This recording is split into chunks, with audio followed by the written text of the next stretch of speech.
Olá, gente! Segue nossa terceira aula de Ciências Humanas, então a gente vai entrar agora no capítulo 7, as diferentes formas de viver o tempo. Então, com esse texto, ele quer que você compreenda um pouquinho de como é seu lugar no tempo e, a partir daí, compreender as diferentes formas de representar. Então, vou ler um trechinho nesse segundo parágrafo. Você já ouviu falar dos mais velhos quando dizem, né? No meu tempo era assim, ou esta música é do meu tempo. Quando se refere ao passado ou ao tempo da juventude e da infância, no tempo presente, muitas pessoas reclamam da pressa, da perda de tempo, do ritmo acelerado dos afazeres. Por exemplo, quando nós, autoras, éramos crianças, tínhamos a sensação de que a festa de Natal demorava a chegar.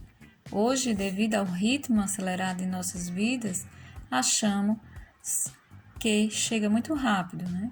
Então, quando a gente é criança, às vezes a gente não tem muita noção do que seria esse tempo, né, da vida dos adultos, e tudo demora um pouco a chegar. À medida que a gente vai crescendo e sendo inserida, principalmente nesse mundo do mercado e do trabalho, então a gente passa a ser pautado pelo tempo, né? O tempo do relógio, horário de acordar, horário de sair de casa, horário de voltar, da comida, horário de ver a família. Então, tudo está relacionado ao tempo do relógio, né? Principalmente essa ideia vem com a modernidade, né? A partir do sistema capitalista traz esse processo de o ser humano moldado ao tempo, né? Está submisso a ela. Então, aqui mais embaixo ele vai falar que convivemos com os diferentes costumes, objetos, modos de viver, hábitos, etc. Alguns são considerados antigos, outros atuais. Isso não quer dizer que uns são melhores do que outros. Nem tudo que é considerado novo é bom, melhor, e nem tudo que é considerado antigo, velho é ruim, é pior. Você já pensou nisso, né, sobre isso?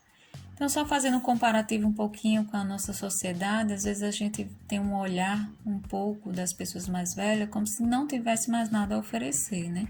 Pelo contrário, seria um momento onde a gente devia mais absorver essa sabedoria e essa experiência, né? Fazendo um comparativo com a sociedade japonesa, que eles valorizam muito essas pessoas mais velhas, né? Algumas fábricas sempre contratam pessoas mais velhas, justamente para transferir essa experiência e essa sabedoria para os mais novos, né?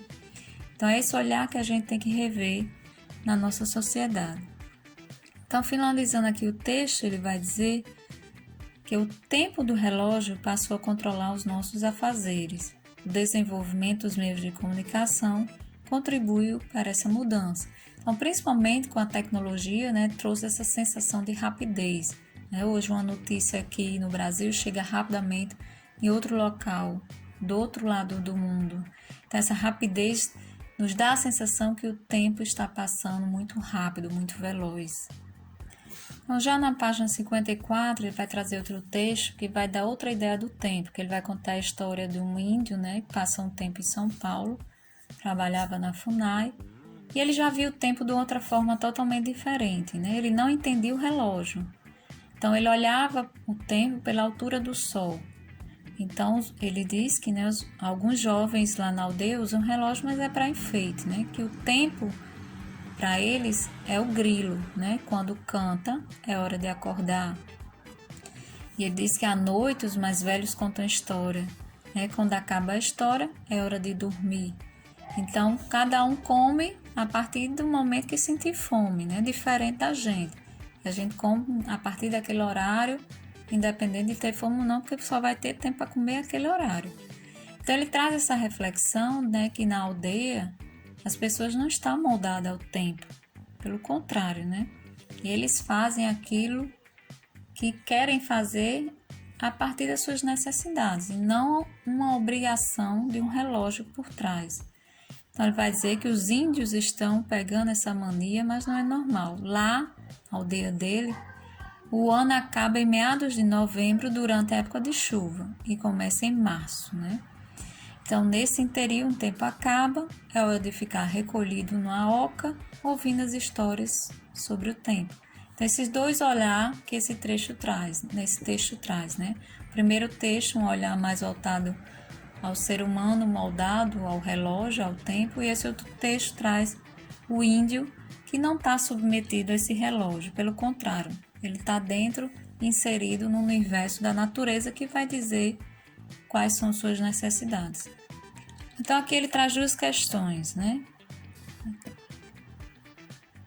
Então, letra A, né? As diferenças entre os ritmos dos modos de viver retratado nos dois textos. Então, como é esse ritmo que foi falado no primeiro texto e qual o ritmo do tempo falado aqui nesse segundo texto? Na letra B, as formas e os meios de comunicação apresentados. Então, a partir daí você vai ver no texto 1 quais são as formas e os meios de comunicação que ele traz, aquele texto, e qual as formas que é apresentado o tempo nesse segundo texto. E finalizando na página 55, ele vai trazer mais 3 questões, também baseado nesses dois textos. Então, os modos, como as pessoas se relacionam com o tempo, né, e com os outros. Na letra D, as maneiras de contar e representar o tempo. E na letra E, as maneiras como o presente, o passado e o futuro são percebidos nos dois textos. Então, são só essas duas páginas, todas duas estão relacionadas aos dois textos. Então, vocês retornam, dê novamente uma lida no texto, qualquer dúvida podem perguntar, certo? Aí vocês tirem foto e me enviem. Um abraço, pessoal.